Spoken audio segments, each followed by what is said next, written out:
My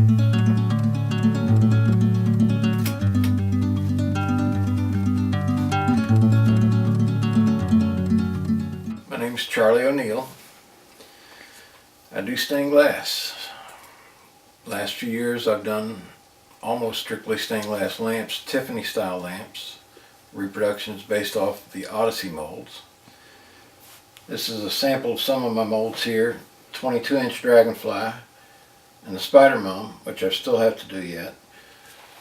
The geometric turtleback I've done a couple of already and have one more to do. The 22-inch peony, the woodbine, which is my first one, and I've got a 20-inch dragonfly I've done. And I have a poinsettia, the 16-inch banded lily, and the hydrangea over here, which I've done. I got into it because it was a great hobby and a great stress relief from the job I was doing at the time. And once I retired, it kept me very busy, and I actually turned it into a job when I lived in Virginia and collected glass with everything I made. And now I've got probably $10,000–$12,000 worth of glass sitting here, if not more. But I love working with the different lamps. They provide beautiful color and relaxation and mood to my house, and I've probably got 20 of them in there now. I look forward to getting out here and working on them whenever I get a chance. Right now I've got 4 which are in progress. And how long do you normally spend?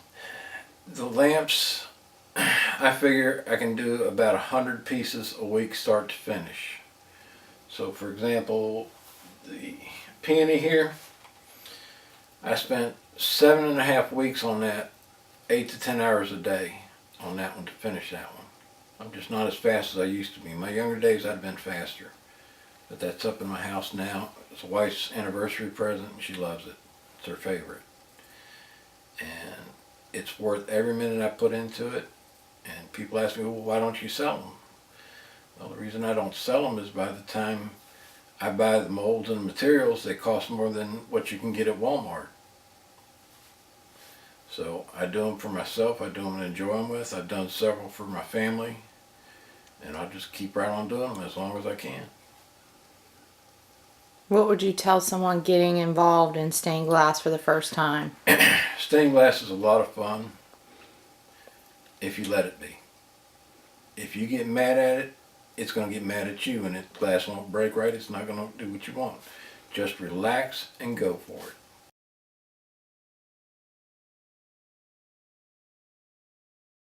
I'm building a 14-inch Tiffany Dragonfly dome, and the glass I'm using is the Yakagani stipple glass blue-green, and right now I'm just tracing the pattern for one section of it.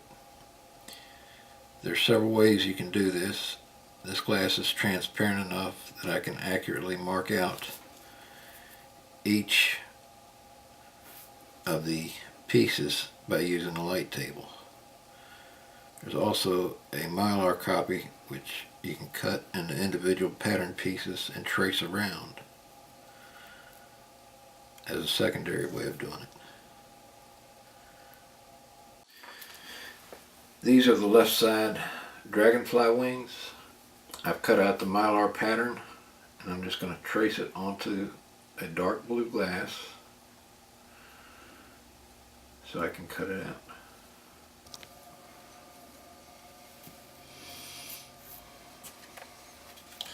With each piece traced out, now comes to cutting.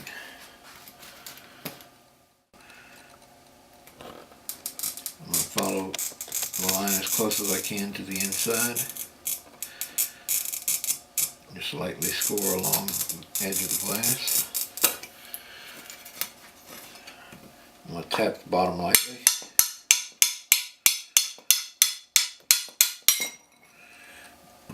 This will pop right off.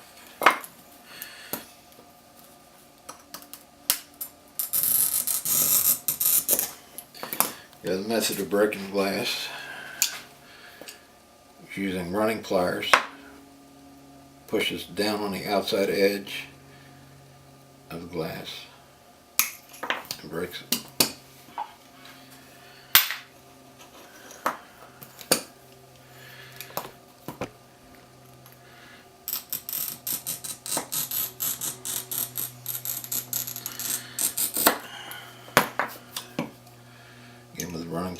can just push it up there along the line, pop it off.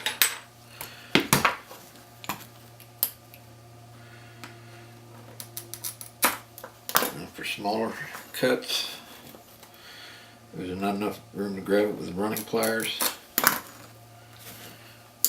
Use grozers. Grab the glass behind where the score mark is for your glass, and it pops right off.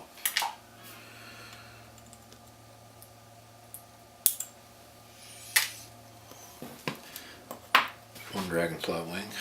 Once the pieces are fit or cut, you're going to have little edges that aren't quite right, and you didn't quite get to the line right. This is a wet grinder. It's a 3/4 inch medium bit. Sponge helps keep the bit clean and keep it wet. Also throws a little water in here.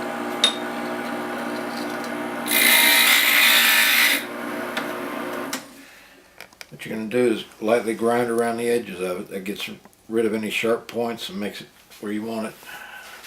You're going to place it on a mold. The mold is covered with tacky wax, and you just fit it into place. If you need to grind a little more, you grind a little more, but you can just press it in place and that'll hold it until you're ready to foil.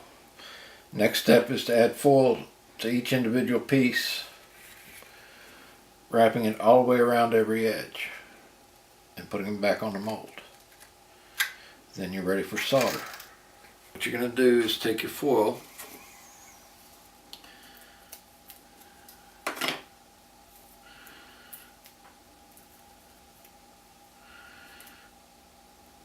and I usually start at a corner or near a corner. Trim it off. I'm going to carefully fold the foil over.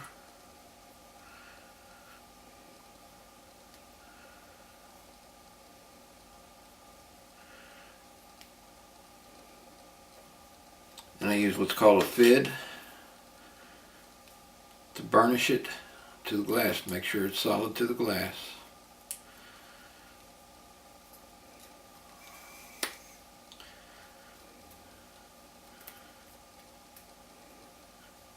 Alright, that's it. This green lamp is a 7-inch geometric dome.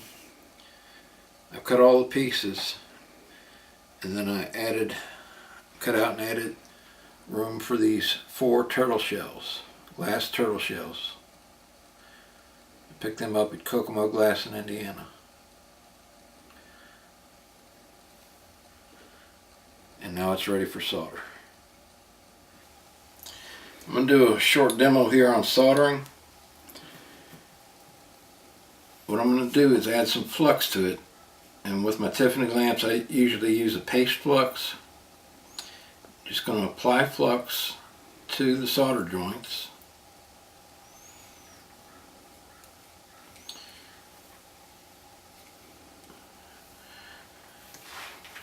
Then I'm going to use Weller 100 soldering iron, and I'm going to melt solder into each of these joints.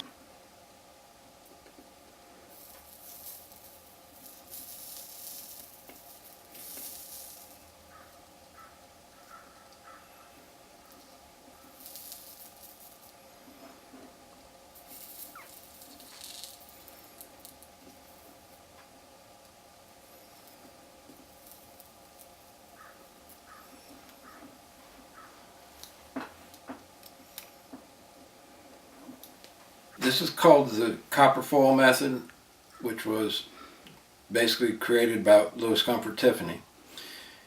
Solder will not stick or adhere to glass, so what you do is you wrap each piece with copper foil, then the solder, this one is a lead-based 50/50 solder, actually will adhere to the copper and will follow the lines of your copper. It won't slip off onto the glass and stick. These are brass filigrees. Once I have this lamp completely foiled and soldered, I will pre-tin these or add a layer of solder to them, and then I will solder them directly into the solder joints to give it a more realistic dragonfly view. This is the Tiffany Cobweb and Apple lamp. 683 pieces. This is one I've been working on. It's got a little spider here which will show up better once it's foiled. And it has these copper plated branches which will get solder onto it also.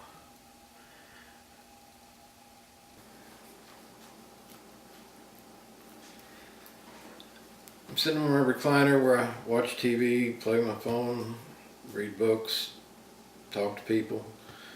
Beside me I've built a 20-inch Dragonfly Tiffany lamp on the Odyssey mold using Yakagani stipple glass. It has brass filigrees for the wings.